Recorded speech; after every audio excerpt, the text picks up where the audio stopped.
Viena persona, principā, atbild par visu. Viņa sastāda savus noteikumus, savus likumus, valda. Oligarhija.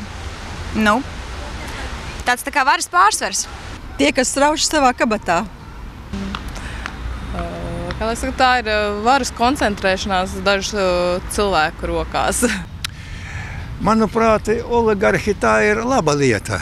Vispār oligarhi ar vienu nosacījumu, ja tā nauda ir nopelnīta godīgi. Oligarhija pēc būtības ir vienkārši šauras šādas cilvēku personu grupas. Valsts Rīkojas savās interesēs. Jā, teiksim, rīkojas savās interesēs, un šajā gadījumā valsts līmenī vienkārši pārvalda valsts, ir pieņēmuši valsts varu savās rokās.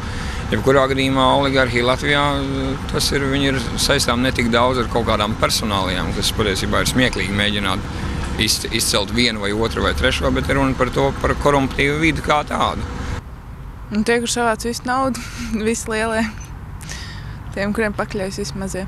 Šajā tautā ir bariņš, kas diktē visu to, ko viņi grib, un ir otrs bariņš, kas visu to tātad dara.